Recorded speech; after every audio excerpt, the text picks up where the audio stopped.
remember, we can't do anything silly or, off color or anything embarrassing because this is the podcast and people have a reputation to maintain. Right. Serious. Good. Nothing but serious. Right. So. We got one song. We got two songs. We got three. We got hits. You want some more hits? Here they come. This is called Sexy Time.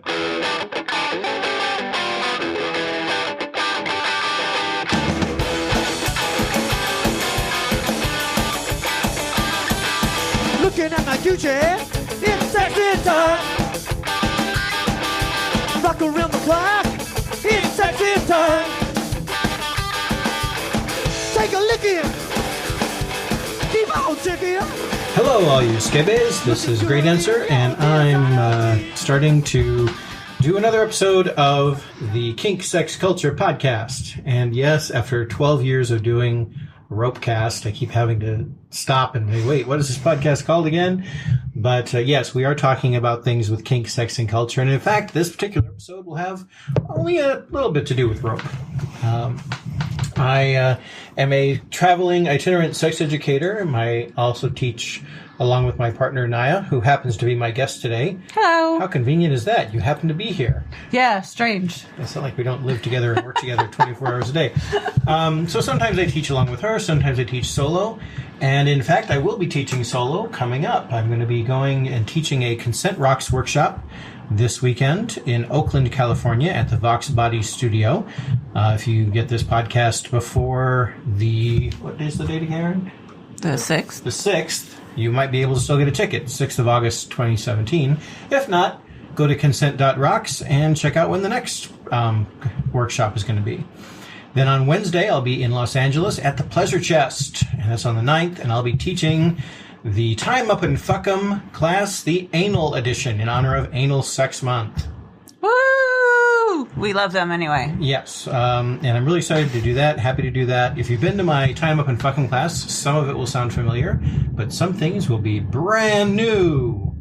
So it's definitely worthwhile, especially since it's free, which means if you're not satisfied with the class, I will give you double your money back.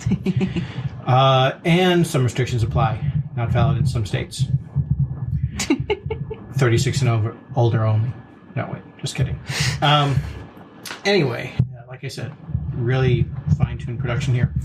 Then I will be heading down to San Diego for the San Diego Groove. This is the third one. My friend Peter and I have been working hard to get it set up, and Ozma has been working behind the scenes to help publicize it and get things all ramped up and ready to go. And it's going to be an awesome event at Queen Bee's. And the meet and greet is at Tio Leo's in San Diego. And that's going to be on Friday night and 6:30. I'll look forward to seeing you all there. And hey, if you just do a podcast, you're a podcast fan, if you're not coming to the Groove or whatever, feel free to stop by any of those places and let me know that you're listening. I appreciate hearing and meeting people in person. And, some point maybe we'll even do something like have a gallery of selfies or something like that taken. Would that be fun? With this. So, Kink, Sex, Culture podcast is going to be on the road. And yes, I will be trying to find interesting people to interview, such as Victoria Blue, the owner of the Vox Body Studio. And maybe we can also get some people in San Diego as well, or while I'm in LA. That brings me to the money part of things. Now, part of the money for this comes from my generous sponsors. We've talked a lot about a Patreon for this podcast, and we've actually expanded the Patreon now to basically say, if you like any of the things that I do, none of them pays very well. None of them. I wish they did, believe me, but they really don't. So if you want to help out supporting it, this is the classic patron model. If you put a little bit of cash towards what I do, I express my appreciation in various ways, such as sketch notes, or erotica, or hot pictures, or video montages of me and Naiia doing sexy things. We just put up a video montage of us doing our Ichinawa demo that we did in Utah, and that went out to my $20 sponsors. Thank you very much. So if you want to go to patreon.com/great answer, that's one way to support us. But we also have more direct sponsors. We have sponsorship from leeallure.com. Now, Lee Allure is a erotic hypnotist, and She does oh my God. Yeah, I mean, we meet every week to talk about our different projects. And if we were having a competition, she'd be winning because she has so many different interesting new projects and things going on in addition to organizing events. But you can get a personal taste of the work that she does by going to leeallure.com and checking out some of the free downloads for hypnosis and some of the other ones. By the way, if you hear the sounds, because we are doing this in the middle of a thunderstorm. So you may be able to hear us actually have a tornado. And I'm very happy to say that Twisted Monk has also renewed his sponsorship for another year. We'll pretend that. Yeah. We'll call that ambiance. All right. So, yes, Twisted Monk is doing it, and he has a special color of the month this month. Now, keep in mind, the color of the month went out yesterday, which means it's probably all gone by now. But it's beautiful. It is the Eclipse color. And believe it or not, that's a little bit of black and a little bit of gray. Go figure about that. I really like it. And interestingly enough, we got a question from Naia's girlfriend yesterday. And that, I think, is a useful teaching tool for answering a general question. It's a question I get a lot. What was it that she asked? She asked how much rope it would take to tie the librarian up, which is me. Yes. And that's a question we often get, which is, phrased in a different way. It's how much rope does it take to be in a rope kit? How much rope do you need? Now, there is oftentimes thought that there is a rule that basically you always need more rope. And I can tell you, I've gone to many, many events, and I've always come home and been like, I really wish I had more rope. So that's one philosophy. But if you're just starting out, if you're like, I really want to get enough rope to have a lot of fun with the ties that I see online and things like that, 3 to 5 lengths is a good base kit. If you want to get into things like suspension, then you're talking about 12 to 16. In terms of lengths, I personally like to have all my ropes the same length, so I'm never fumbling through wondering where the 15-footer is or something like that. Some people, though, prefer to have it longer. And if you order from Twisted Monk, not only will the rope come absolutely ready to use, you don't have to do any conditioning to it, you just pull it out of the bag, unlace it, or unspool it, what is the word? It's not tangled. Untie it. Untie the bundle. Untie the bundle and you're ready to go. Unfurl. Right. And he also whips all of the ends. Now, that sounds sexier than it really is. It's not putting the ropes up and using a single tail while screaming depredations at them. Instead, the whipping is something that he and his staff do, sitting there with blistered fingers, trying to make sure every rope end will not come untied or frayed. And it's a neat thing to see, and his rope is just a pleasure to use. So please support Twisted Monk at twistedmonk.com, and thank you, my friend, for the sponsorship. Now, I think that covers all the intro stuff. What should we talk about, Naiia? I think we were going to talk about depression in the community and... Depression in the community. Yeah, that's absolutely right. And I was almost going to make a joke about it, but I'm not going to make a joke about it. Thank you. It's not really a joking matter. It is a real matter, though, and it's okay to have some lighthearted things about it. Absolutely. For example, I can say that Naiia, who teaches a class on kink and depression, does not title her class Kink and Depression. Just cheer up and get the fuck over it already. No, not at all. That is not what it is entitled. No. And that's because it's kind of ironic, because that's oftentimes the way people think. If you don't suffer from depression, you think you do, because there's a difference between being depressed and suffering from depression. I can be depressed because it's raining outside right now, and I'm stuck inside, and I wanted to go for a run. This is totally hypothetical. Yeah. I can be depressed, and then when it lightens up, I feel better. I'm like, hey, yay, I can go outside again. That's being depressed. Depression is a clinical situation and can be caused by a lot of different... I'm sitting here defining it. Why am I defining it? I have a person here who knows more about it than I do. So I'll just say that Naiia, one of the reasons I'm very proud of Naiia as my serva is because she has started teaching on her own, and aside from teaching kink, rope in the changing body, bottoming in the changing body, she also teaches on negotiation and on depression and kink, and that's what I wanted to talk about in this thing to get her impression. So, Naiia, what is the big misunderstanding people often have about depression?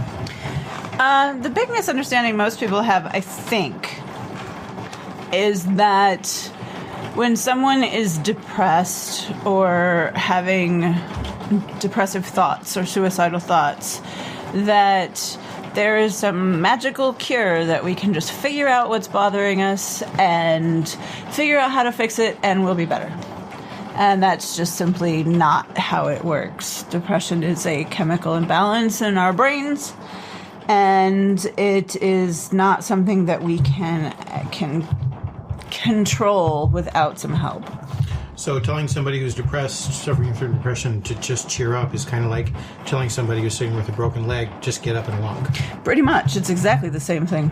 Yeah. So, and why do you specifically go into like kink and depression?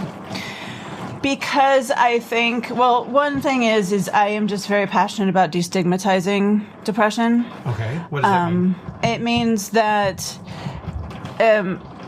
people have a tendency to, and I'm going to use words I don't like, think you're crazy or that you're broken or that somehow you are just malfunctioning or making it up. And it leads to some problems out in the real world and people not trusting you and not wanting to work with you and not thinking that you're safe. Whoa, that's scary. So is that like, you're not a fan of the whole, what is it, don't stick your dick in crazy mantra that some people say? No, I'm not. Well, what's wrong with using the word crazy?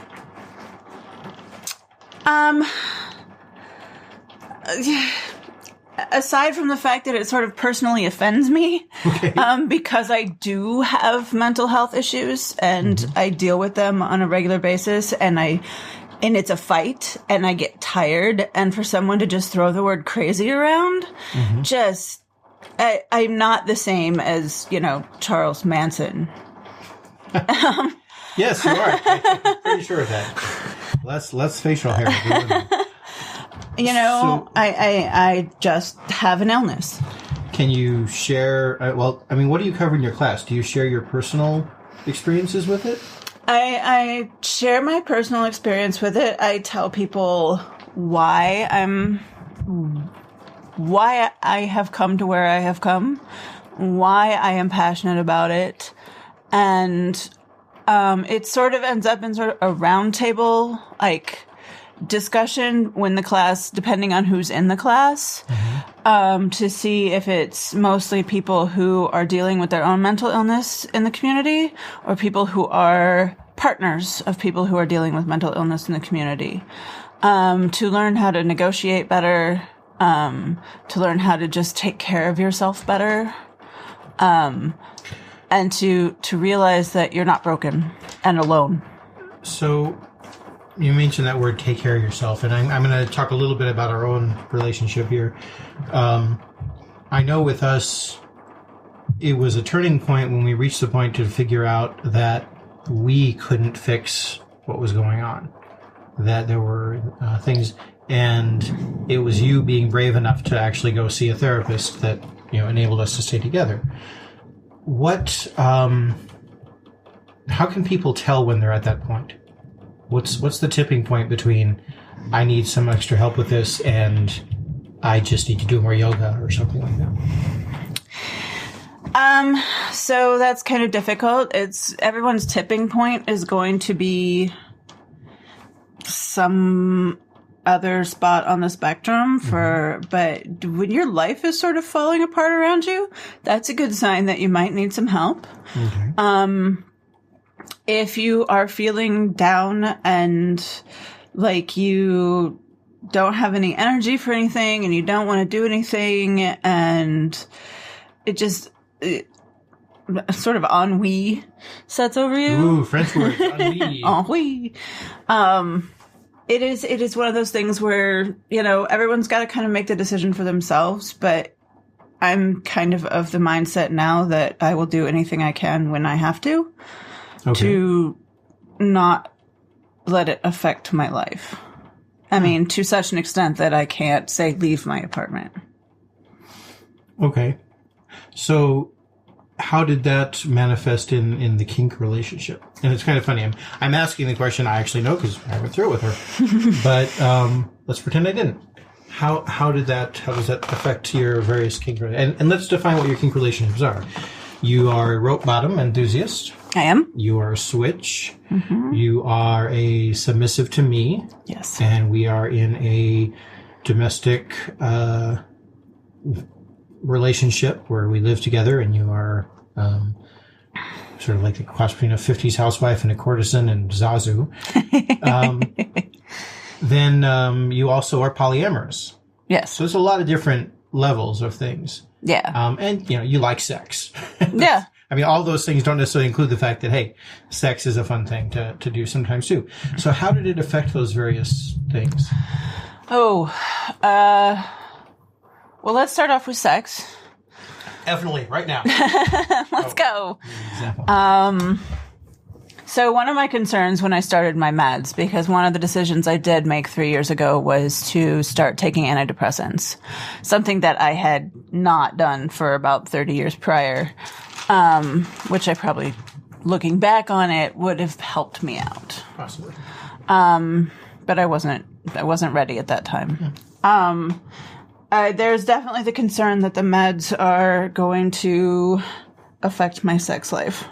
Antidepressants have been known to do things like decrease your libido, in some extreme cases make you anorgasmic, meaning you can't have an orgasm.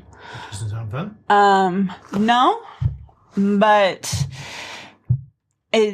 it's something that you have to weigh the benefits versus, it's like a pros and cons list thing, better brain, no orgasms. Doesn't sound ideal to me. So it's kind of a risk that you might have. It's kind of a risk, but there are different drugs, and if it is something that is important to you, you can talk to your doctor about it, and if one makes your libido shy or makes your orgasm shy, then talk to your doctor and see about switching to a different one. They all affect people differently.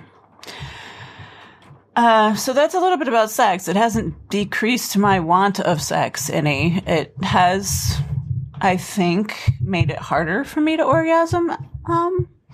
But I'm getting this look. Have differing opinions on that. We're going to have to agree to disagree on this one. Let me just say I can't orgasm whenever I want, which I'm not quite sure is the antidepressants or menopause, but we'll deal. All right. Fair enough. I'm not going to sit here and tell you about your orgasm. So. And how about in terms of like the interactions in our power exchange dynamic? So that has been one that's been, it was tough at first because I felt less than maybe what you wanted. Not because of anything you did, but just because in my brain I was still dealing with the fact that I had this chronic illness. Mm-hmm. And that sometimes I can't do everything I want to. Just like anybody who has chronic pain. I'm laughing because we're sitting here doing this interview while I have an ice pack on my shoulder because of a pinched nerve when we were hoping to do some single tailing tonight. So yeah, it goes both. The idea of not being enough and having your chronic illness interfere with your power exchange can go both ways. Yeah, but it was getting rid of that stigma out of my own head. And realizing that I'm still a whole person and that I can do everything. I just may need to ask for extra time. It just made me have to be more honest about my limitations or about the expectation of the outcome of something you've asked me to do. There are days where it is very hard for me to focus. Very hard. I can't seem to get my brain to calm down. And I can't concentrate. So it makes it very hard to get specific tasks done.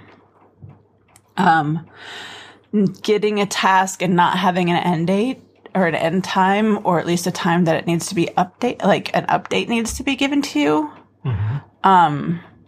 is difficult for me because it sort of just goes in my brain and out because there's no structure to it. These are things I figure out as we go along. and I have to just be honest and talk to you about them. And, you know, my therapist likes using our DS relationship in my CBT. That's cognitive behavioral therapy, all of those people. Not the other kind of CBT. He likes giving me things to tell you to make sure I do. Yes, yeah, I have been able to help a little bit here and there. On my end, I think the thing that I had to learn to do was to get over my desire to fix things. And so there are times when the depression will be extra bad, and I have to accept the fact that there's nothing I can do about that. Nope. That I can't just say, "Sorva, cheer up," like that. Occasionally I can use the brain weasel plug. You can. And that will at least, distract things a bit. Distraction can be good. Yeah, and the brain weasel plug, by the way, is my cock. How did you put it? He cut off the air supply to the weasels and they just pass out. Oh, okay. So yeah, that's right. So sometimes that like helps, but it's not going to be there. And sometimes I just have to sort of let you work through it. And I think a good communication style for us, the very common thing that we do is you'll say, "I'm having a bad day in my head," and I'll just know that, or the other way. I don't know. Do we have to say good things? We usually don't say whether we're having a good day. That might be something we want to do more often. Yeah, maybe acknowledging the happy days, the good days are probably something we should do instead of just focusing on the bad brain days. And I also, and I'm not perfect at this by any means. I still sometimes struggle with it. But there are times when you need reassurances. And to my mind, I can't see what would have made that reassurance necessary. Like we could have had a amazing class together, followed by a wonderful dinner, followed by a wonderful scene, and amazing orgasms, and go to sleep, cuddle in each other's arms, and then we wake up the next morning, and you may say, "I'm really needing to know that you love me." Yep. And I'm like, but all this, And I would love to be able to explain it to you, but I can't explain to you why my brain needs that reassurance. Right. And I just accept that, and that goes on. And speaking of poly, I think I spoke of poly. Yes. Anyway, speaking of poly, how about that? Does that tie into some of it? Because it seems like is jealousy exacerbated, or does it exacerbate jealousy or other problems? I can't speak to the jealousy aspect for me. A lot of my jealousy stemmed from childhood verbal abuse, manipulation type stuff, and having to get attention as an only child, believe it or not, without having it be me having to react in some horribly strong, usually negative way. It plays into my poly but mostly in terms of the fact that I do not open myself up to a lot of people because it is very difficult for me to feel like I'm not a burden to the people who already love me. And I don't want to, sometimes I just don't feel like explaining it to a bunch of people. So it probably keeps me on a very limited number of poly partners and like the amount of socialization I can handle. But, because I find it absolutely necessary to be open about it and honest with the people that I care about, it's going to limit that. It also makes it sometimes, hard when like you have a date and I'm at home and I'm not feeling good because you will ask, is this one of these times I need to stay with you? And that's a hard thing to say yes to. And that's a hard thing to say yes to. And it's a hard thing, I think, for you not to just do it sometimes because you want to be there for me. And sometimes I need you to go on your date because I need to know that I can get through it. Yeah.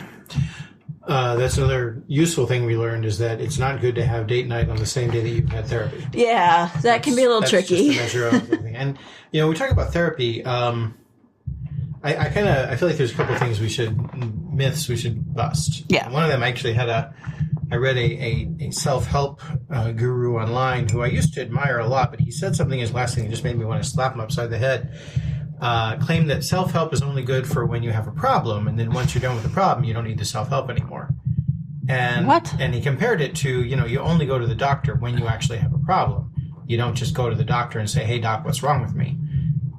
And I'm like, actually, you do. That's called preventative health checkups, and that's exactly what you do. And I think that, therapy is much more analogous to having a personal trainer. Yeah. You don't just have a personal trainer just when you want to have muscles. You have a personal trainer to help keep you in line if you can afford it, if you have the ability to do that. You don't exercise only when you're weak. You exercise constantly to maintain yourself. And I think therapy is part of what does that. So that's the one thing. And the other thing is that it's not a quick fix. No. And it's not a fun fix. It's not like you go to therapy and you come out and you feel better. Yeah, no, I usually feel worse. Yeah. We're enjoying Blind Spot, a TV series, and we were actually really happy when one of the characters says she's going to a therapist and that the sessions usually end with her crying and feeling even worse. Because that's usually the way it works. I mean, you end up feeling that, it's about opening up things that you try and ignore the rest of the time. Yeah, it's about dealing with your brain and maybe why some things are happening and why some things are upsetting to you and why those things happened. And it's not always fun to deal with, and I don't usually like dealing with it. And it's never happy. I love my therapist. It is never a happy experience. Can you talk about how you outed yourself to your therapist as far as being kinky? Yeah.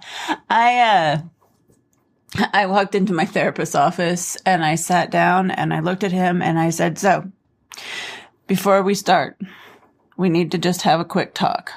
He was like, okay. And I was like, I am kinky, I am polyamorous, and I am in a DS relationship. None of those things are my problem. None of those things affect my problem.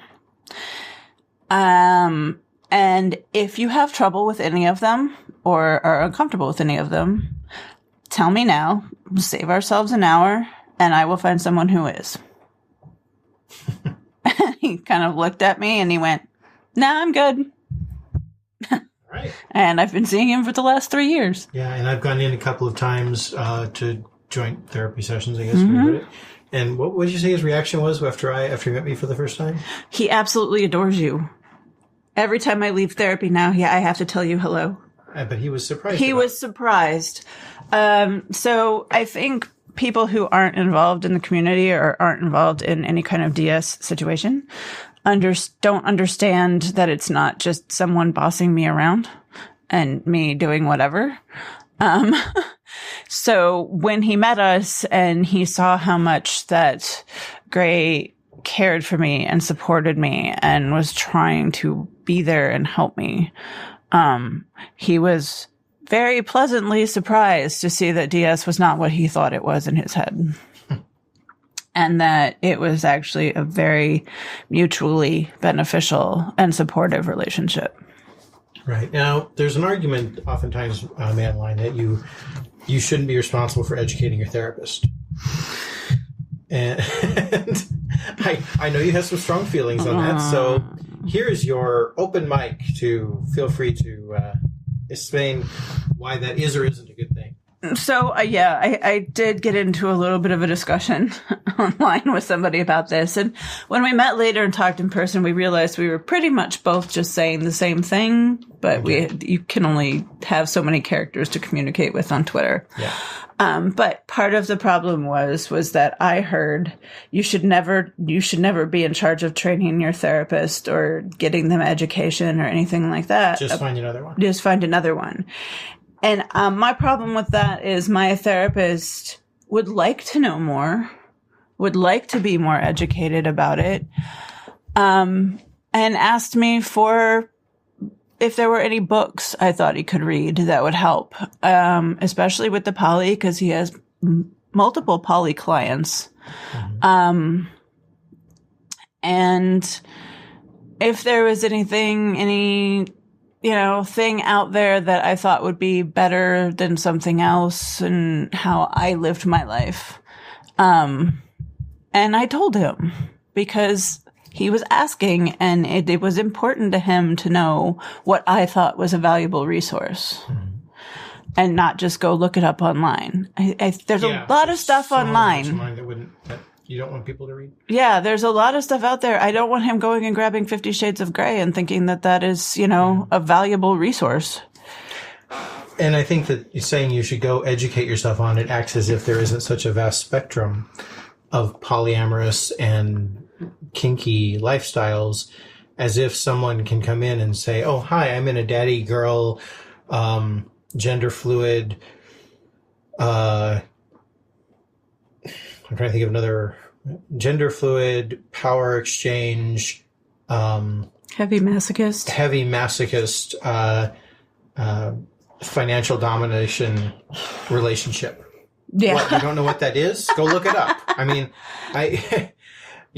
I can give you resources for any one of those things, but I don't know anybody who has actually done a study on how those things interrelate and how the intersectionality of it.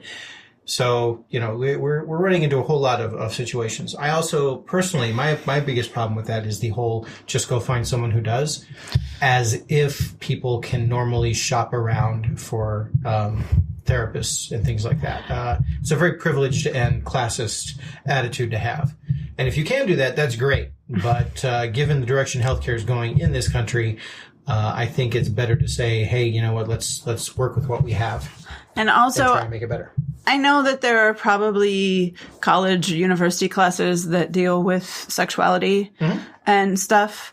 I don't know those people. That presumes that the professor knows anything. Exactly. I don't know the people that are teaching it. I don't know the people that they're listening to. I prefer to have them read the things that I think are valid according to me. Like I recommended Opening Up by Tristan Taormino. Yes, it's a wonderful one. It's our favorite poly book. There's a podcast with her just before that book came out, actually. We did a podcast with her. And, and he got it. And here's the thing. Especially if they're in a big office like mine is, there's usually a budget for supplies like books and research stuff. If you give them names and titles, usually they have someone who can pay for those for them and they will get them and read them.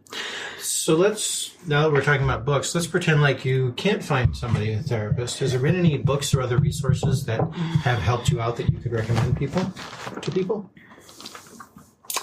And she looks over at her bookshelf. I look over at my bookshelf because I'm like, So I practice mindfulness meditation, and well, how was that? I guess we'll digress from the digression.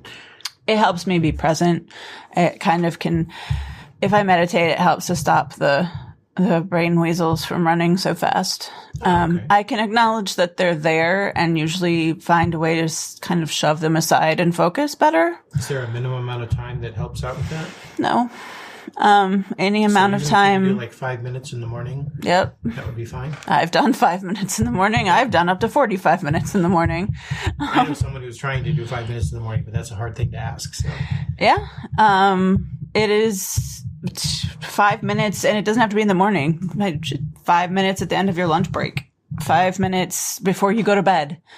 Anything will help. It just helps to calm. It's not going to stop anything, but it helps to calm the mind a little bit, because what it does is it brings you present and it brings you focused on your breathing. Yeah. I was just really, it's not that it calms the mind as in you stop having the thoughts. No. It's that the thoughts stop having so much power. Yeah. And then I thought, that's kind of like alcohol. Alcohol doesn't stop you having feelings. It just stops you caring about having feelings so much. But then that makes it like, that is a bad analogy to make. Yeah, I stopped drinking, so. We'll edit that out in post. So back to the books. So I really recommend Radical Acceptance by Tara Brach. Oh, okay. Any of Sherry Huber's books. Oh, yeah. Sherry Huber. Yeah. Great. I love Sherry Huber. She's a Zen abbot and author.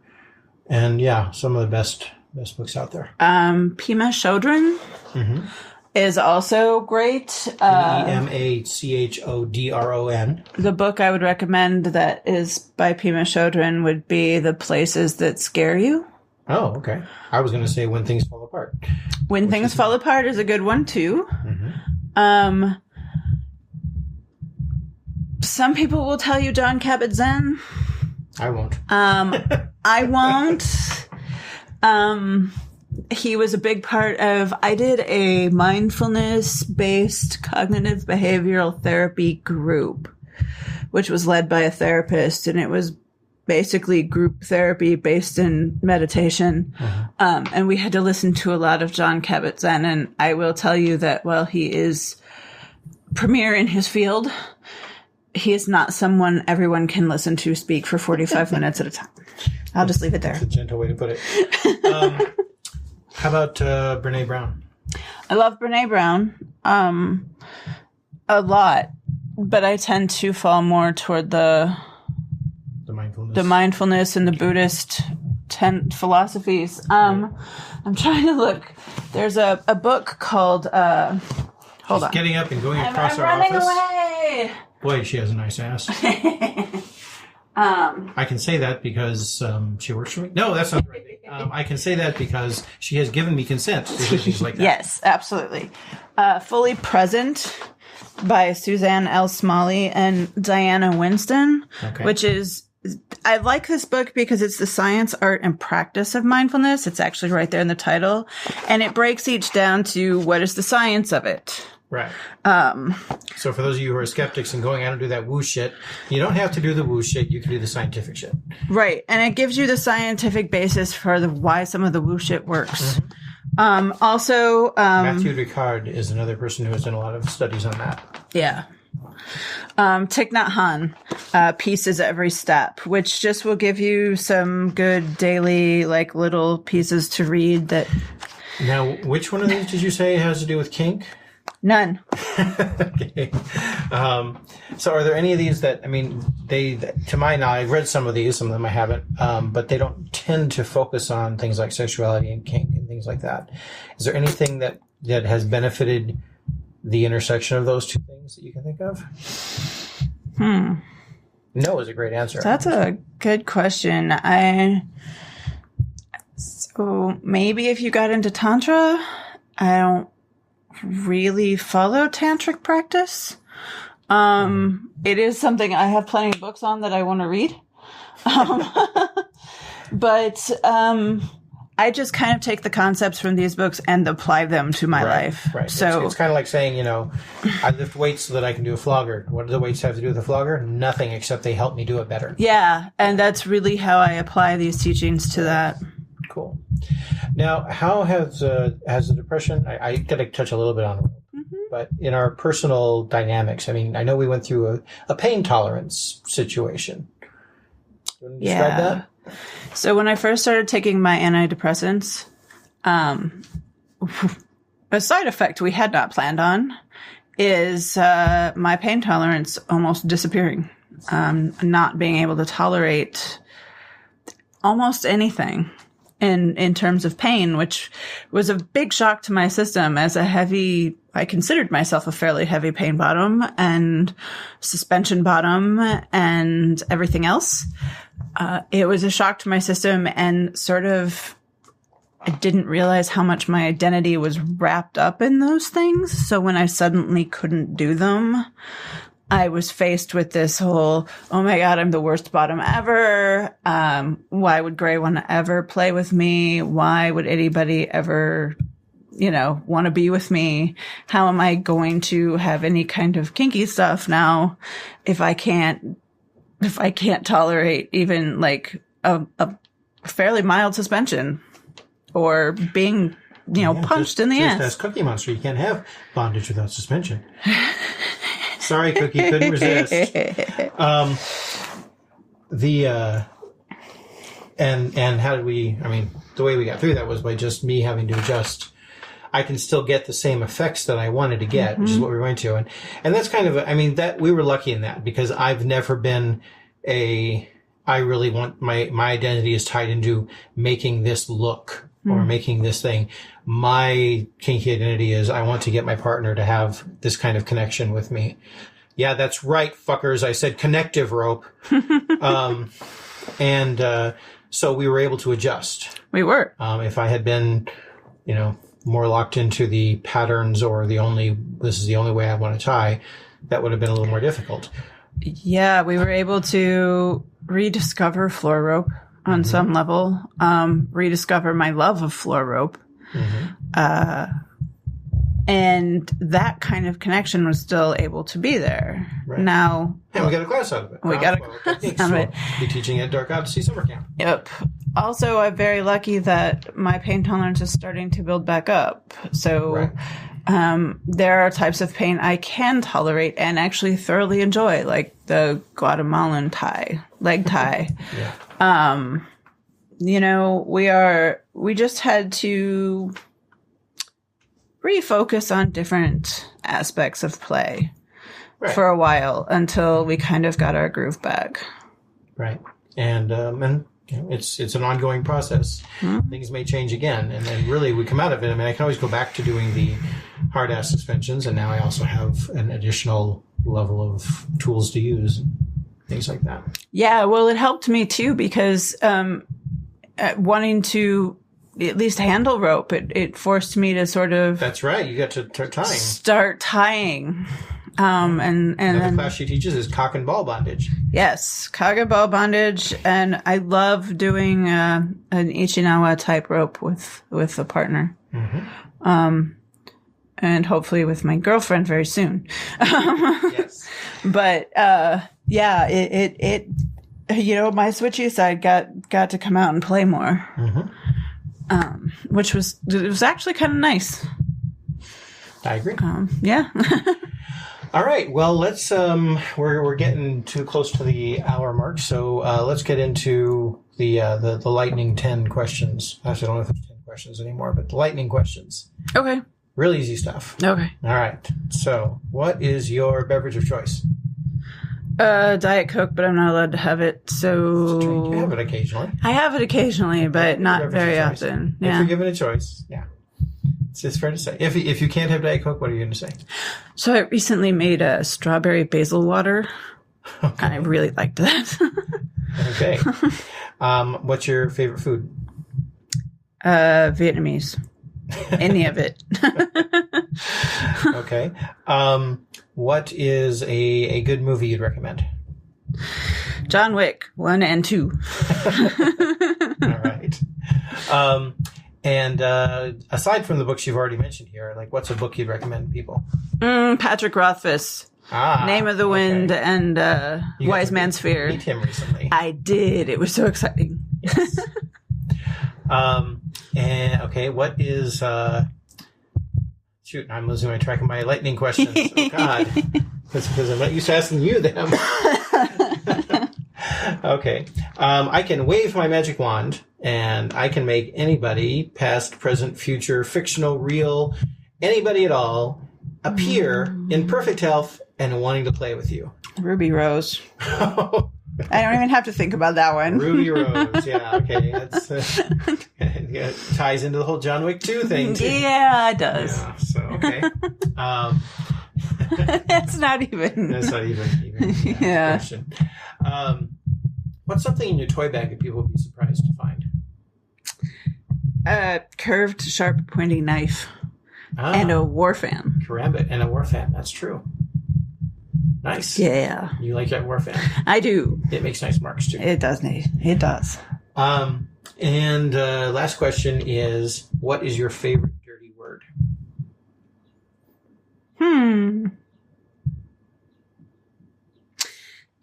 That's hard.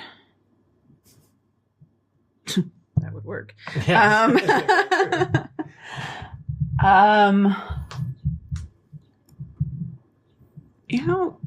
It's a common and classic one, but I'm going to say fuck. Okay, that works. What? Where can people find more about you? I have a website, naiabound.com. Sadly neglected. A sadly neglected website that I have plans on starting to write again in very soon because I have stuff to talk about again with medication, adjustment that I'm going through. that is where I talk a lot about kink and mental health, and I have at least one other person who has written a blog for it. You find me on FetLife at serva_Naiia. Mm-hmm. Is that the best way for people to get a hold of you? Yeah, I think so. It is probably at least one of the fastest. But that's pretty much it. I will be at summer camp, Dark Odyssey summer camp, working the Consent Rocks team. Okay. And Midori's Rope Dojo in September. That's right. We didn't even talk about how you teach. Yeah. That's right. And that'll be in Baltimore. In Baltimore, September 16th and 17th, I believe. And you'll be one of the facilitators at Ramble Grew. And you'll be teaching at the Kansas City Rope Camp. Yep. And also at a woman. I get to look at a calendar so I can. And we will be teaching at a Woman's Touch here in Madison. And what are you teaching that? That is sexy bondage. I'm not sure if it's 101 or 201, though. Sexy bondage, yes, at a Woman's Touch in Madison. I think that's 201, which is our connection and flow. Cool. That'll be awesome. Great. Well, thanks for taking the time out of your day and traveling all this way across the living room. To be on the podcast. I really appreciate it. Oh, and at the end, we always have to thank the sponsors again. Leah Lure, who, you like listening to me and Leah have our meetings. I do, and I'm particularly interested in soap right now. No. Yes. Another thing Leah does is soap. I don't know if she's selling her soap yet, so... yeah, I'm just really interested in the process. If not, I will let you know. But yeah, it's interesting to hear about. But we appreciate her sponsorship of the podcast. And the other cool thing... you were excited to see Monk's new pin.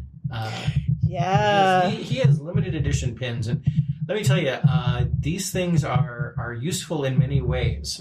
My daughter had a friend who she knew was kinky and wanted to give her a present. And so we got a Twisted Monk limited edition pin for her.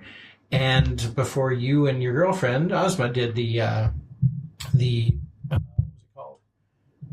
Cutthroat Dungeon. Cutthroat Dungeon. That's right. At Ropecraft. I gave you both some good talismans. The rope date, the first rope date pin, which is 2 women. Yeah. In a rope date, and he's got rope date 2. Right, which has a masculine presenting person bottoming and a masculine presenting-ish or fluid. I'd say gender fluid character on the other side. So I love those little rope pins. Love those things that he has. I'm a huge fan of the monk sack as well. I like the new one. I know. I got sort of a prototype, but I got one from Midori's Rope Dojo. Yeah, but I like the little attaché looking. Yes. So you should go to twistedmonk.com, take a look at these things we're raving about, and say thank you. Or, go to my Patreon, patreon.com/graydancer. I am taking active steps to make that a much more active part of my content production. So we have sketch notes for patrons, sketch notes for other people, naked pictures, and I have the ability to do more video now, but I'd like to know what kind of videos you'd like to see. So here's a question for you all. If you were going to be lured to a Patreon for money, to give money, what would you give money to see?